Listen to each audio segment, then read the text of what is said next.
Welcome back to the Business Book Club. We're diving into something a little different this time. Grit, The Power of Passion and Perseverance by Angela Duckworth. Um, Oh, this is a good one. yeah, have you read this one? I have, yeah. It's really insightful, especially, for entrepreneurs and anyone looking to achieve those long-term goals. Okay, so grit, passion, and perseverance. I think those are two things that any entrepreneur knows you need. Definitely. And Duckworth does such a good job of breaking down not just what those concepts mean, but how we can actually cultivate them in our own lives. I like that it's one thing to just say, oh, yeah, you need to have grit. But how do you get it? Right, exactly. It's not something you're born with. It's something you develop over time. So it's not like you just look at somebody and go, oh, they've got grit. Well, and that's the thing. A lot of people think success is all about natural talent, but Duckworth's research challenges that assumption. Yeah, because you always hear those stories about, Mozart or whoever was, practically writing symphonies when they were 5 years old. Right. And those stories are amazing, but they can also be misleading. They make it seem like success is predetermined. Like it's just destiny for some people. Yeah, and that's simply not true. Duckworth's own story is a great example. She's a MacArthur Genius Grant recipient, but she was told repeatedly growing up that she wasn't a genius. Oh, really? Yeah, and that experience led her down this fascinating research path. So because she was told she wasn't a genius and then she becomes a genius, she wants to find out why. Precisely. She wanted to understand what truly drives success. And what she found was that this combination of passion and perseverance, what she calls grit, was a much stronger predictor than just raw talent. Okay, so let's break that down. Passion and perseverance, it sounds simple enough, but how do we define those in a practical way? Well, Duckworth talks about passion as a sustained interest in something. It's not just about a fleeting moment of excitement. It's about that deep-seated fascination that keeps you coming back for more, even when things get tough. So it's like not giving up on something when it gets a little hard. That's where perseverance comes in. It's Yeah. about sticking with your goals even when you face obstacles and setbacks. And it's not just, white knuckling it through, Yeah. you know. It's about that underlying belief that what you're doing is worth the effort. Exactly. And that's a key distinction. Grit isn't just about willpower. It's about having a deep-seated belief in the value of what you're doing. So how does she actually measure grit? Like, is there a grit test or something? She actually developed a scale to measure grit, and it focuses on those two key elements we talked about: consistency of interest and a commitment to long-term goals. So it's about how consistently you pursue your passions and how willing you are to overcome obstacles to achieve your goals. So you said it's a marathon, not a sprint. Exactly. It's about that sustained effort over time. But what if you hit that wall, you're running the marathon and you just kind of lose steam? What happens when that initial passion starts to waver? That's a great question, and it's something a lot of people experience. Duckworth actually found that true passion often evolves over time. You don't just wake up one day and you're like, this is it. I know exactly what I want to do for the rest of my life. Right. It's not always the sudden epiphany. Sometimes it starts with a general interest, and then through exploration and effort, that interest can blossom into a true passion. Okay, so you're saying it's more like nurturing a seed than waiting for a bolt from the blue. Precisely. You might experiment with different things, try new activities, and allow your passions to develop organically. So even somebody like Julia Child didn't know that she was going to be like the queen of French cuisine. Exactly. She didn't discover her love for cooking until she was in her 40s. Wow. So, people who are in their 20s listening to this, take heart. Yeah. It's okay if you haven't figured it all out yet. That's such an important point. Be patient with yourself, explore different paths, and allow your passion to develop over time. So that's the passion side of things. But what about the perseverance part? How do we actually put that into practice? That's where deliberate practice comes in. Oh, I've heard about this. Like you were Yeah. saying, it's not just about mindlessly putting in the hours. Right. It's about being intentional with your efforts, focusing on specific areas that need improvement, challenging yourself to go beyond your comfort zone, and constantly seeking feedback to refine your skills. So it's about quality over quantity. Exactly. It's about making every minute of practice count. And it's a concept that applies to any field, whether you're an athlete, a musician, an artist, or an entrepreneur. That makes me think about people like, Benjamin Franklin or Warren Buffett. These guys are like the epitome of success. But I bet they weren't just born that way. Right. Absolutely not. Both Franklin and Buffett dedicated years to honing their craft through deliberate practice. Franklin was meticulous about improving his writing skills, and Buffett spent countless hours studying business and finance. So it's about that consistent effort, that willingness to put in the work day after day, even when it's not glamorous or exciting. It's about that grit, that unwavering commitment to excellence. So we've got passion. We've got deliberate practice. But there's another element that Duckworth talks about that I think is really important, especially for entrepreneurs. Purpose. Yes, purpose is such a powerful motivator. It's about feeling like your work contributes to something larger than yourself. It's like that extra layer of fuel that keeps you going when the tank is running low. Exactly. And that sense of purpose can also evolve over time, just like passion. Think about Jeff Bezos. He didn't start Amazon with this grand vision of revolutionizing e-commerce. Right. He started out selling books. Exactly. His purpose emerged as he gained experience, identified a need, and saw an opportunity to make a difference. So you're saying it's okay if you don't have like this perfectly articulated purpose statement from day one. Absolutely. Your purpose can unfold and become clearer as you move forward on your journey. That's encouraging because I think a lot of people, especially entrepreneurs, put pressure on themselves to have it all figured out right away. It's a process, a journey of discovery, and that's part of what makes it so exciting. Okay, so we've got passion, we've got deliberate practice, we've got purpose. These are all powerful concepts, but they're kind of internal, right? What about the role of our environment? How much of our grit is shaped by external factors like our upbringing or the culture we're surrounded by? That's a great question. And it's something Duckworth explores in depth. She highlights the profound impact that our environment, especially our upbringing, can have on our grit development. Like how our parents raised us. Exactly. The way we're raised, the values that are instilled in us, the experiences we have, all of these things contribute to shaping our mindset and our capacity for grit. Okay, so let's talk about parenting. What kind of parenting style tends to foster grit in children? Duckworth found that a balance of support and challenge is key. It's what some people call tough love. Tough love. So like, you're supportive, but you also have expectations. Precisely. It's about creating a nurturing environment where children feel loved and supported, but also setting high expectations and encouraging them to push their boundaries. Like Steve Young's dad pushing him to overcome his fears in sports. Exactly. It's about believing in your child's potential and helping them develop the skills and mindset they need to thrive.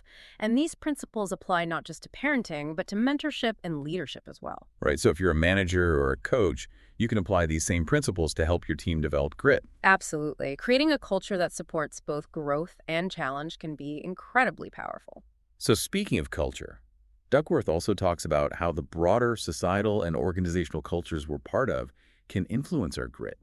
What are some examples of cultures that foster grit? Think about high-performing organizations like J.P. Morgan Chase under Jamie Dimon's leadership, where fortitude is a core value. Okay, so they actually have it written down somewhere, like this is what we stand for. Exactly. It's about creating an environment where passion, perseverance, and resilience are not just encouraged, but expected. Like Anson Dorrance and the UNC Tar Heels soccer team. They're known for their grit. Yes. And it's not just about talent. It's about that relentless pursuit of excellence, that willingness to push through adversity and never give up. So it's about surrounding yourself with people who embody those values, who are willing to put in the hard work and support each other along the way. Exactly. There's a social multiplier effect at play where the grit of individuals can amplify and reinforce each other. Okay, so grit can be contagious. In a way, yes. When you're surrounded by gritty people, it inspires you to step up your own game. Like the Seattle Seahawks under Pete Carroll. Yes. He instilled a culture of grit in that team, and it led them to their first Super Bowl victory. So it's not just about individual effort. It's about creating a collective culture that supports and amplifies that grit. Precisely. It's about aligning your personal goals with a larger purpose and surrounding yourself with people who share those values and aspirations. Okay, so we've talked about developing grit from the inside out and the outside-in influence of parenting and culture. But what about the role of hope? Where does that fit into the equation? Hope is an essential element of grit. It's that belief that things can get better, that your efforts will eventually pay off. It's like that I won't quit attitude. Exactly. It's about having the faith that even when you face setbacks and failures, you can overcome them and achieve your goals. But how do you cultivate hope when you're in the middle of a challenge, when things are tough and you're feeling doubtful? Duckworth talks about hope as a rising to the occasion kind of perseverance. It's that inner voice that tells you to keep going, that reminds you of your goals and the reasons why you're striving for them. It's about focusing on what you can control, learning from your mistakes, and believing in your ability to overcome adversity. And it's about shifting your perspective. Instead Hmm. of asking, why is this happening to me? You ask, what can I learn from this? Okay, so it's about reframing those challenges as opportunities for growth. Exactly. And that ability to reframe challenges and maintain a positive outlook is crucial for developing grit and achieving long-term success. So we've talked about developing grit from the inside out, nurturing passion, purpose, and a growth mindset. And we've explored the outside-in influence of parenting culture and the power of surrounding yourself with gritty individuals. But what about the role of language? Can the way we talk about challenges and setbacks actually impact our grit? That's a fascinating question, and it's something Duckworth highlights in her research. The language we use can have a profound impact on our mindset and our ability to persevere. Okay, so like how we talk to ourselves. We self-talk. Yes, and also how we talk about our experiences with others. It's about framing our experiences in a way that supports our growth and resilience. So instead of dwelling on failures and negativity, Yeah. it's about focusing on the lessons learned and the opportunities for improvement. Exactly. It's about shifting the narrative from self-criticism to self-compassion and growth. So instead of saying, I failed, you say, I learned something valuable that will help me do better next time. Precisely. It's about adopting a language of growth and possibility, focusing on effort and progress rather than just outcomes. And that shift can be really powerful, not just for individuals, but for entire teams and organizations as well. Absolutely. Creating a culture where mistakes are seen as opportunities for learning, where effort and perseverance are celebrated, can foster a sense of psychological safety and encourage people to take risks and push their boundaries. So as we wrap up our deep dive into grit, what are some key takeaways that our listeners, especially entrepreneurs, can apply to their own journeys? What are some actionable steps they can take to cultivate more grit in their lives and businesses? That's a great question, and it all comes back to those core principles we've been discussing. Cultivating passion, finding purpose, embracing deliberate practice, and nurturing a growth mindset. These are the foundations of grit. And don't forget the power of surrounding yourself with a supportive and challenging culture. Right, like finding your tribe. Exactly. It's about connecting with people who share your values and aspirations, who inspire you to be your best self. And it's not just about who you surround yourself with. It's also about the language you use, the stories you tell yourself, and the way you frame your experiences. That's such a powerful point. Our words have a profound impact on our thoughts and our actions. So if you're constantly telling yourself you're not good enough or that you're going to fail, you're more likely to actually give up. It becomes a self-fulfilling prophecy. Right. But if you can shift your language to be more positive and growth-oriented, you're more likely to persevere through those challenges. It's about focusing on the lessons learned, the opportunities for improvement, and the belief that you can overcome any obstacle. So instead of saying I'm a failure, you say I made a mistake and I'm going to learn from it. Exactly. It's about adopting a growth mindset, embracing challenges as opportunities for learning and development. And that mindset shift can be really transformative, not just for individuals, but for entire teams and organizations. Absolutely. Creating a culture where mistakes are seen as learning opportunities, where effort and perseverance are celebrated, that's what fosters true grit. So grit is not just an individual trait.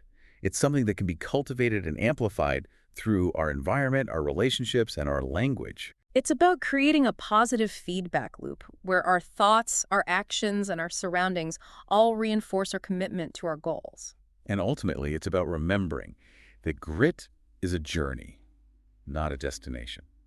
It's about those small, consistent steps we take each day, the choices we make, the challenges we embrace, and the belief that we can achieve anything we set our minds to. It's about taking that first step and then the next and the next. And not being afraid to stumble along the way. Because those stumbles, those setbacks, those are the moments that really test our grit. And they're also the moments that can teach us the most valuable lessons. So think about it this way. What's one small change you can make today to incorporate one of these principles into your life? Maybe it's setting aside dedicated time for deliberate practice. Or reflecting on your long-term goals and making sure your daily actions are aligned with that bigger vision? Or even just consciously shifting your language to be more positive and growth-oriented. Remember, grit is not about being perfect. It's about embracing the journey with all its imperfections. It's about getting back up when you fall down. And never losing sight of what you're striving for. And as Duckworth reminds us, failure is not the opposite of success. It's part of the process. So embrace those challenges, learn from your mistakes, and keep moving forward with passion and perseverance. And if you're looking for more insights and inspiration from the world of business and beyond, Be sure to subscribe to the Business Book Club. we'll see you next time for another deep dive.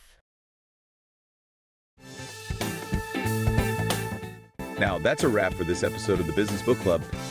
If you enjoyed the ride, make sure to subscribe so you'll never miss our next deep dive. Got a favorite business book you'd love us to explore? Let us know. We're always up for a good read. And hey, don't keep all these insights to yourself. Share this episode with a fellow book lover or your work buddy who's always looking to level up. Until next time, keep learning, keep growing, and we'll see you in the next episode.